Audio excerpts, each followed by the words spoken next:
2 Coríntios, capítulo 12.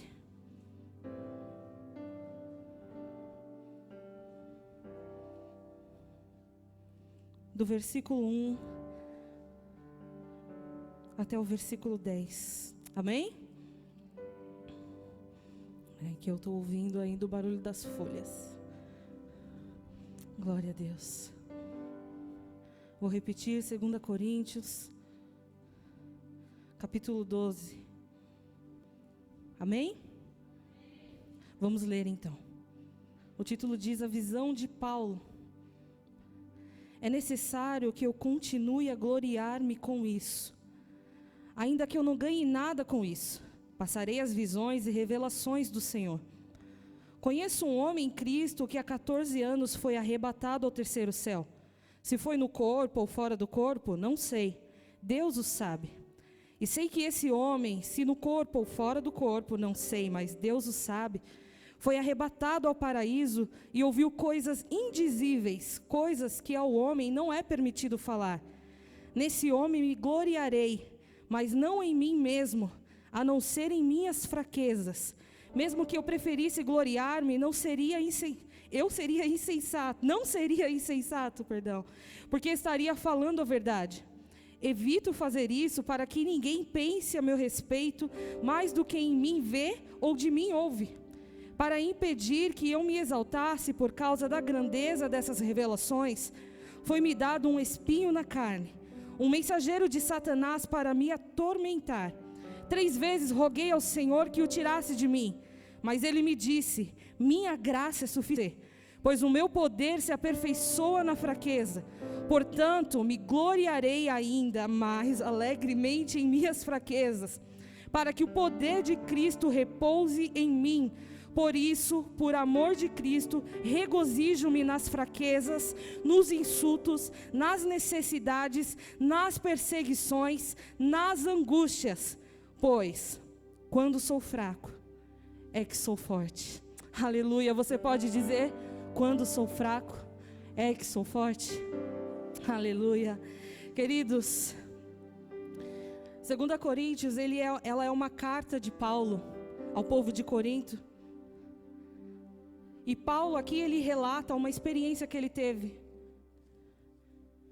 Aqui você pode dizer que ele refere-se a si mesmo na terceira pessoa.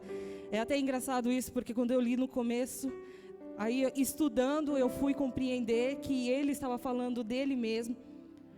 E Paulo relata que ele foi até o terceiro céu.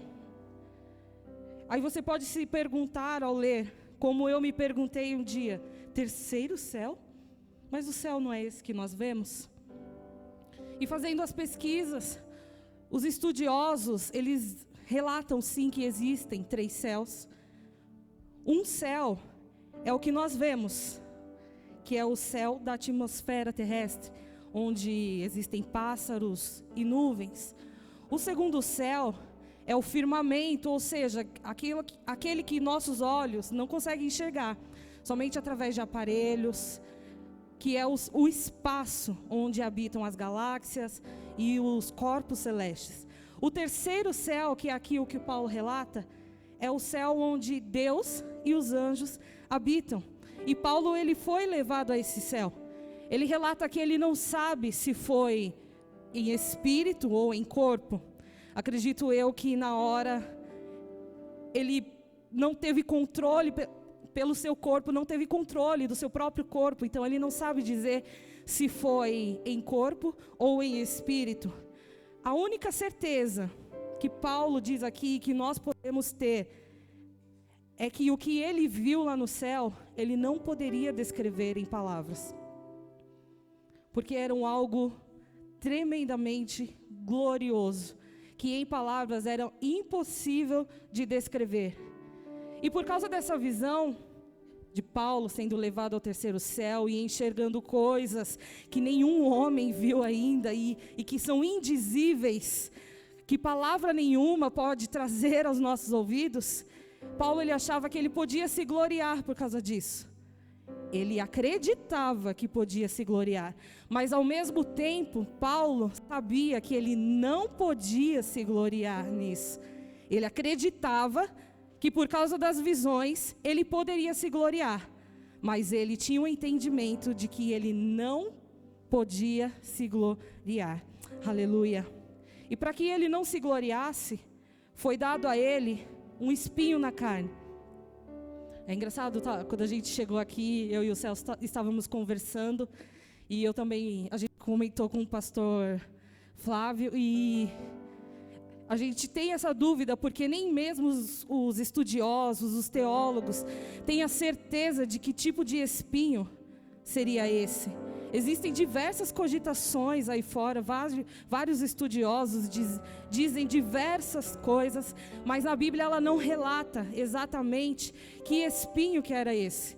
As cogitações são que poderia ser uma enfermidade, tanto emocional como física, ou poderia ser uma opressão emocional ou física, ou poderia ser um desejo carnal dele. Então existem diversas hipóteses do que poderia ser esse espinho.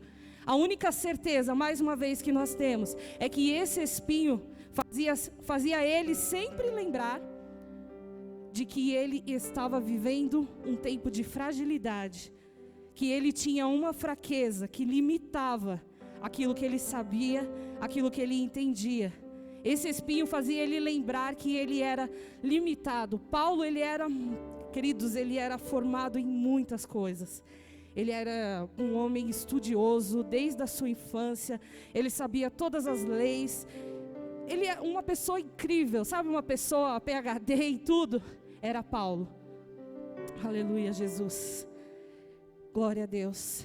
E Paulo, aqui no versículo 8, ele pede ao Senhor.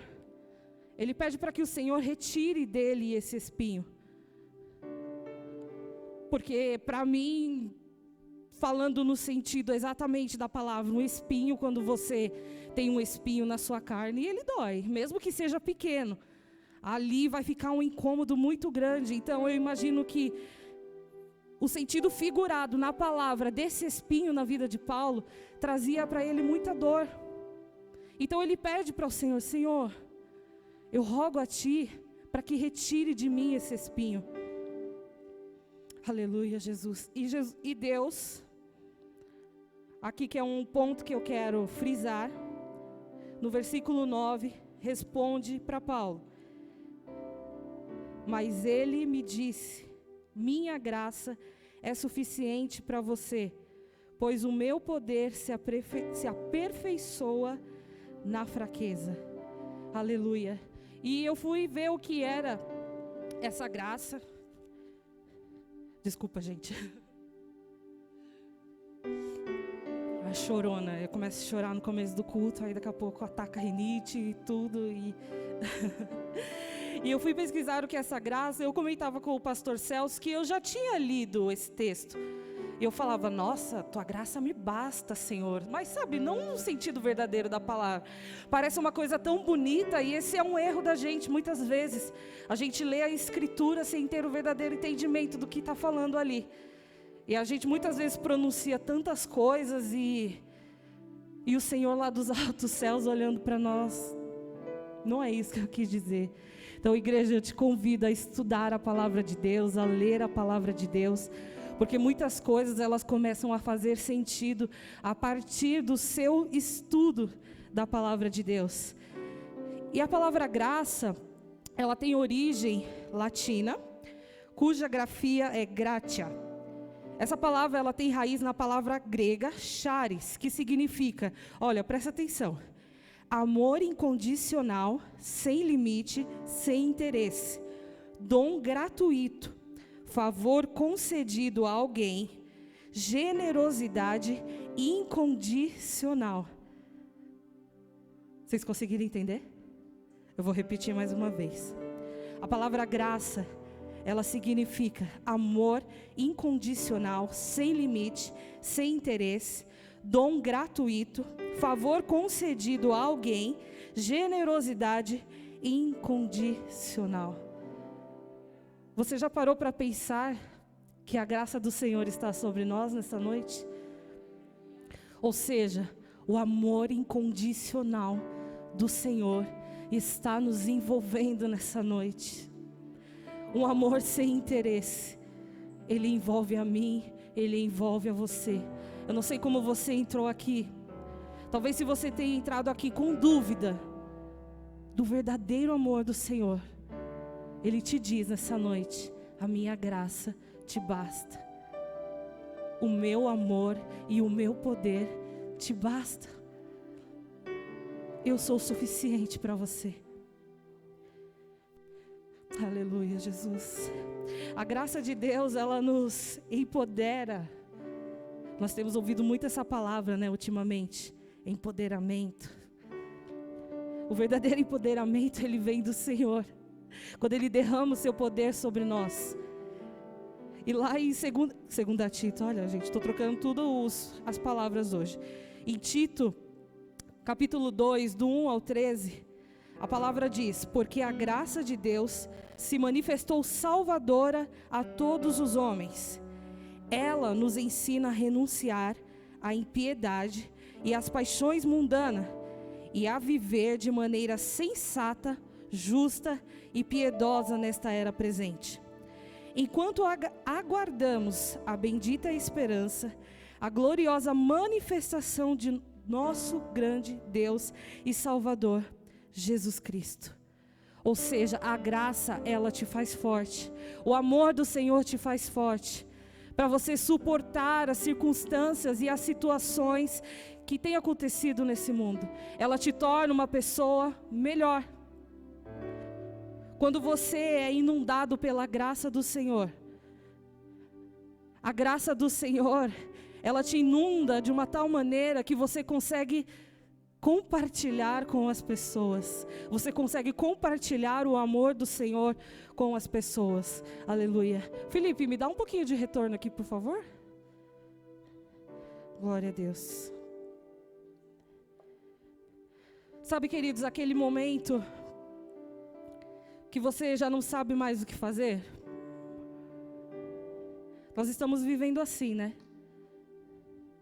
As pessoas, elas têm corrido, com medo, ansiosas, e têm lutado com aquilo que elas têm, achando que vão conseguir. Mas sabe aquele dia que você está cansado? Que realmente quando você deita a sua cabeça no travesseiro e você se dá conta de que tudo isso que você está fazendo não tem surtido efeito. As suas forças, elas estão se esgotando. E você para pensar e fala: o que está acontecendo? Eu não consigo mais. É como se eu já tivesse chorado todas as lágrimas que existem em mim. É o momento de você parar, olhar para o céu e dizer: Senhor, eu não consigo mais. O Senhor disse que a tua graça me basta, Pai. Então venha o meu socorro, Deus. Eu reconheço as minhas fraquezas. Que tudo aquilo que eu sei, que tudo aquilo que eu sou não é o suficiente para vencer. É somente o seu poder em mim, Senhor. É hora de você olhar para o céu e começar a clamar. Dizer: Pai, vem. Vem, eu sou limitado, Senhor. Eu sou limitado. É hora de você reconhecer realmente quem é o Deus que nós servimos. Um Deus poderoso. Um Deus grandioso. É hora de nós clamarmos, igreja.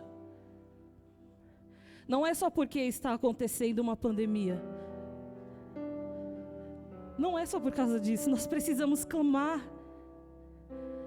Eu já repeti aqui diversas vezes e tantas outras pessoas também que ministraram aqui repetiram isso. O Senhor tem despertado a igreja. O Senhor tem chacoalhado a terra para que as pessoas, elas acordem. Para que o grande dia do Senhor, Ele está próximo. Ele está chegando. E qual vai ser o nosso fim? Se muitas vezes nós lutamos, nós estamos correndo e nós não estamos parando para viver realmente aquilo que o Senhor tem para nós, reconhecendo a grandeza dEle. Quando nós nos esvaziamos de nós mesmos, nós estamos reconhecendo nossas fraquezas e somos cheios da graça de Deus. Quando você olha para o alto e você pede socorro, você está se esvaziando, porque ali já não é mais a sua força, é o Senhor. E quando você se esvazia, queridos, o Senhor é aí que Ele vem e te enche. Ele te enche e Ele te torna forte. Um dia nós estávamos no mundo, e o que transbordava em nós era o pecado. Você já fez uma alta reflexão de olhar a sua vida antes de Cristo? Quando você olha e vê a sua vida antes de Cristo, aí você para e você olha a sua vida depois de Cristo. Quando nós estávamos no mundo, o que transbordava em nós era o pecado. E agora, a partir do momento que nós reconhecemos a Cristo, o que transborda em nós é a graça do Senhor, é a misericórdia do Senhor. E é por isso que você está aqui, é por isso que nós estamos aqui, porque Ele nos escolheu, Ele nos chamou. É por isso que você está aqui. Olha aí para a pessoa que está do seu lado e veja o respirar, é o fôlego de vida. Aleluia. E hoje é o dia que você pode usufruir dessa graça. Hoje é o dia que você pode usufruir dessa graça. Queridos, a fraqueza que Paulo ele fala aqui não é uma fraqueza de pecado. Às vezes também tem pessoas que podem falar, então eu vou reconhecer minha fraqueza, então eu vou reconhecer meu pecado e vou continuar pecando. Não é essa fraqueza. Ele está falando das suas limitações. Nós somos limitados, mas nós servimos a um Deus ilimitado, porque nele habita todo o poder, toda a soberania, toda a grandeza, toda a majestade, toda a glória. Ele é eterno, Ele não tem fim, Ele é um Deus ilimitado, e Ele quer habitar em mim e quer habitar em você. Somente através do poder de Deus, nós conseguiremos vencer. Somente através do poder de Deus, nós conseguiremos vencer. Aleluia. A palavra de Deus, ela é o único manual. Eu tenho para mim que ela é o único manual de sobrevivência de um cristão. Na palavra de Deus nós encontramos tudo, sobre todos os assuntos. Todas as suas dúvidas você pode encontrar na palavra de Deus. Ainda mais quando você estuda, o Espírito Santo vai te trazendo revelações de coisas novas. E é somente através de conhecermos a Deus, de termos um relacionamento com Ele, que nós reconheceremos a nossa fraqueza. É engraçado que, quando eu estudava, eu vi essa frase e ela dizia: relacionamentos revelam defeitos. Vocês já viram tanto de pessoas que se divorciaram, casais que se divorciaram nessa pandemia? Por causa da convivência. Ali na convivência descobriram um defeito um do outro e não conseguiram suportar. Então, quando você tem um relacionamento com alguém, quando você tem um relacionamento com Deus, você começa a conhecer a Ele e você começa a enxergar a perfeição e a santidade que Ele tem. E quando você olha para si mesmo diante dessa santidade e dessa perfeição, você vê o quanto você é imperfeito diante dEle. O quanto nós precisamos dEle. Então eu te convido a ter um relacionamento com Deus, queridos. Tenha um relacionamento com Deus. Pare de colocar empecilhos em situações para você buscar a Deus. Pare de colocar barreiras. Ah, mas eu não tenho tempo. Ah, mas eu estou triste demais. Ah, mas eu estou angustiado demais. Ah, mas o Senhor não me responde. Ah, mais, ah, mais, ah, mais, ah, mais. Para com isso, igreja. O Senhor, Ele quer ouvir a nossa voz. O Todo-Poderoso quer ter um relacionamento conosco. Você está disposto a ter um relacionamento com Ele? Você está disposto a ter um relacionamento com Ele? Somente assim você vai conseguir reconhecer as suas limitações e as suas fraquezas. Aleluia, Jesus. O Senhor, Ele tem nos impulsionado. Não é possível que nós não estamos enxergando isso. O Senhor tem nos impulsionado a viver um relacionamento sincero com Ele. Oh, aleluia, Jesus. Oh, aleluia, Deus. Quando nós reconhecemos a nossa fraqueza, nós demonstramos para o Senhor que nós confiamos nele. Em Salmos 37, 3, 5, a palavra diz: confie no Senhor e faça o bem. Assim você habitará na terra e desfrutará segurança. Deleite-se no Senhor e Ele atenderá aos desejos do seu coração. Entregue o seu caminho ao Senhor, confie nele e Ele agirá. Ele tem o controle de tudo. Ele tem o controle de tudo. Ouça a voz do Senhor te chamando para um relacionamento verdadeiro com Ele. Tudo é dele, tudo é por Ele. Tudo vem dele, tudo volta para Ele.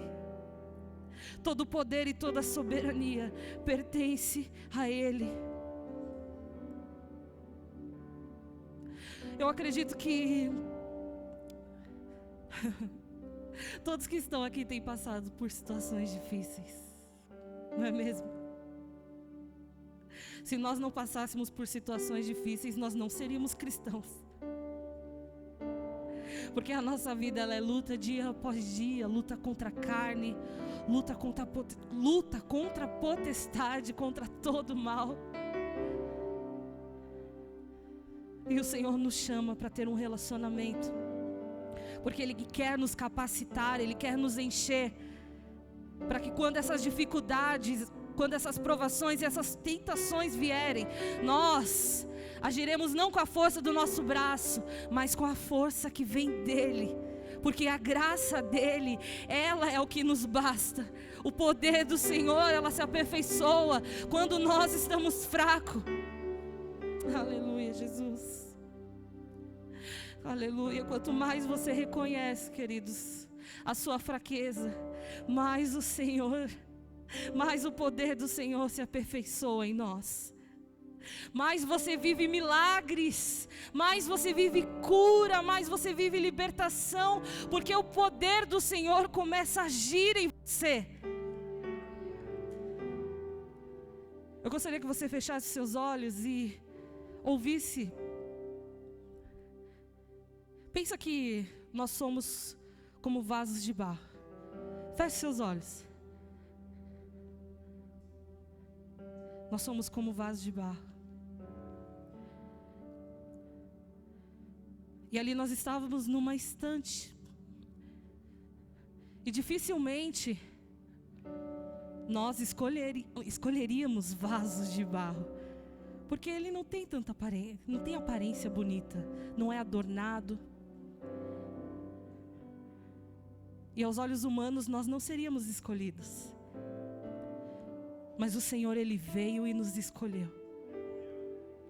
Porque Ele não vê a nossa aparência, Ele vê o que está em nós. E o Senhor, mesmo sabendo que esse vaso, ele seria frágil, que ele poderia ter defeitos, e que ele poderia ser quebrado, Ele nos escolheu. Sabe por quê? Porque o vaso de barro, ele pode ser quebrado. E ele pode ser transformado em vaso novamente. Ele pode ser moldado conforme a vontade do oleiro, que é o nosso Deus. Aleluia, Jesus. Você foi escolhido como vaso de barro.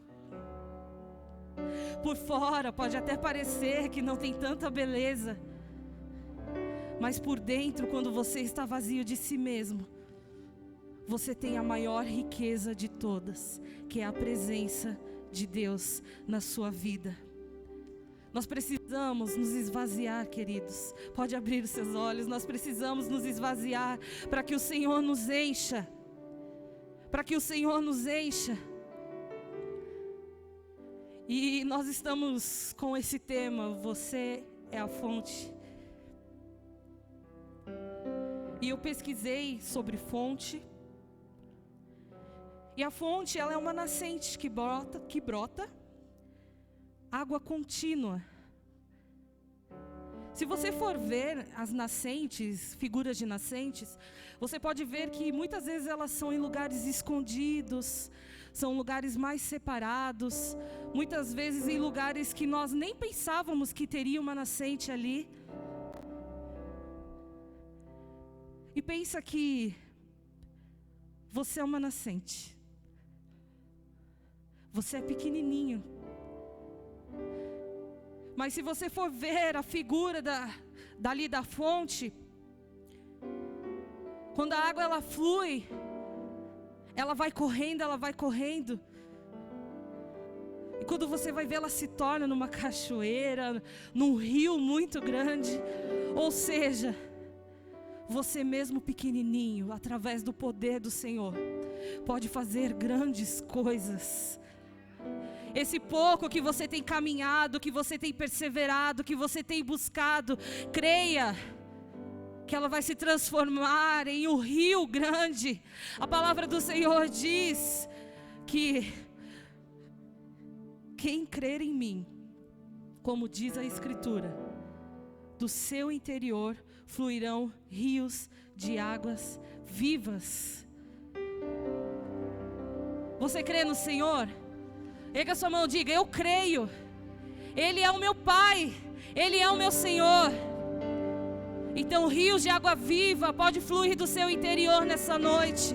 Você sendo um vaso sem aparência, sem formosura, mesmo você sendo uma fonte pequenininha, saiba que aquilo que o Senhor quer fazer através de você, mesmo você sendo tão pequenininho, queridos, Ele quer transformar essa pequena fonte em um rio onde transborda vida, onde transborda poder, onde transborda a presença dEle sobre a sua vida e para quem estiver ao seu redor, sobre a sua casa, sobre o seu trabalho, aonde você estiver. Creia nisso, você é a fonte, o Senhor Ele quer te usar, porque a graça dEle é suficiente para nós. Não é o nosso poder, queridos, não é aquilo que nós sabemos, não é aquilo que nós pensamos, mas aquilo que o Senhor diz para nós, que a graça dEle é o suficiente para nós. E quando nós reconhecemos as nossas limitações, essa pequenez, essa fonte pequena, esse vaso pode ser até feio por fora, mas é aí que o Senhor vem e derrama rios de água viva sobre nós, azeite sobre nós, unção sobre nós, e Ele nos usa quando nós estamos chorando, Ele nos usa quando nós estamos caídos, Ele nos usa, porque o poder dEle se aperfeiçoando em mim e em você, aonde você estiver. Então nesse momento coloque-se de pé, igreja. Aleluia, aleluia. É o momento de nós sermos sinceros com o Senhor. Pare de mentir para si mesmo, igreja, dizendo que você é suficiente, que você consegue lutar sozinho contra essa situação, que você consegue lutar sozinho com as suas deficiências emocionais. Pare de mentir para si mesmo, conte para Ele. Conte para Ele o que tem doído, aonde tem sangrado. Conte para Ele o que está acontecendo. Diga: Senhor, eu não consigo mais, eu preciso de Ti, Deus. O Senhor disse que a Tua graça, Pai, me basta. E eu quero viver, Senhor. Eu quero viver, Senhor Jesus, transbordando o Seu poder, Pai. Mas eu não consigo sozinho. Eu preciso de Ti, Deus. Eu sou insuficiente, Senhor. Só o Senhor é suficiente para nós, Pai. Só o Senhor é suficiente para nós. E mais uma vez o Senhor diz: desperta, desperta para viver um relacionamento comigo. Desperta, somente assim você vai entender, você vai compreender o que está acontecendo. É porque eu quero você, igreja. Eu quero você, eu quero te usar, eu quero te levar às nações. Eu quero que você seja fonte de vida, aonde não há vida.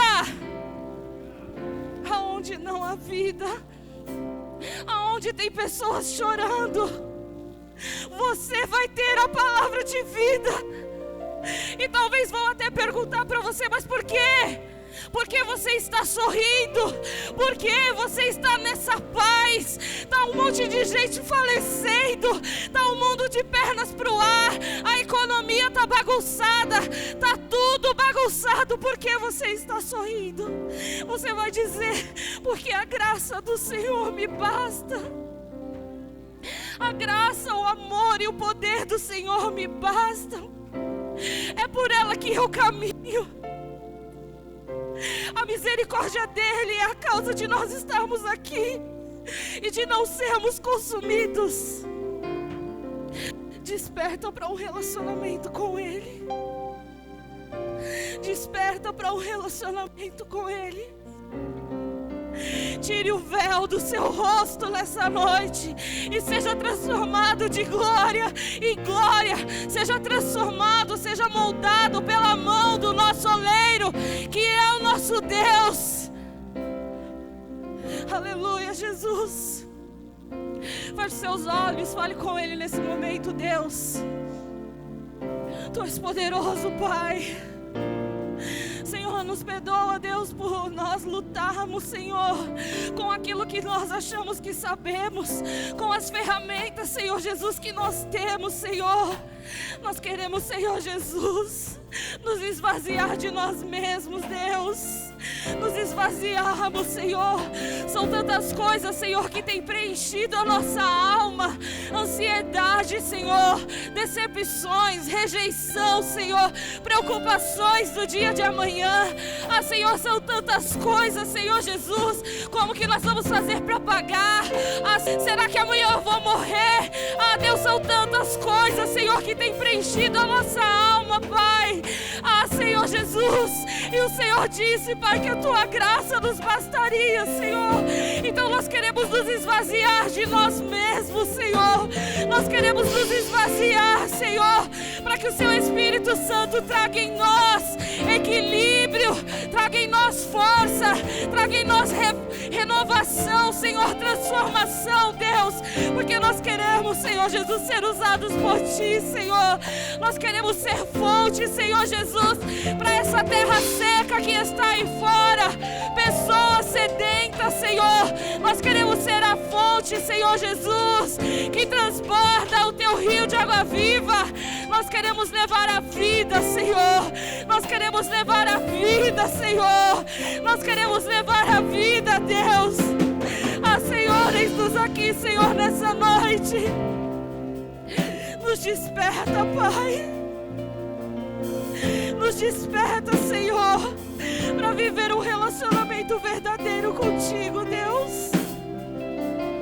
E só assim nós vamos entender, Deus, que nós não somos nada sem Ti, Pai. Nós não somos nada sem Ti, Senhor. Nós precisamos de Ti. Precisamos, Senhor, do Seu poder, Deus. Então vem sobre nós nessa noite, Senhor. tira essa venda dos nossos olhos, para que possamos enxergar e manifestar a sua glória, Deus, em nome de Jesus, Pai, em nome de Jesus. E assim nós te louvamos, Senhor, e te bendizemos, Senhor Jesus. Aleluia, nós glorificamos a Ti pela sua grandeza e pela sua bondade, pela sua graça e misericórdia, Senhor. Nós te louvamos e te bendizemos para todos sempre, Senhor. Aleluia. Levante suas mãos e aplauda.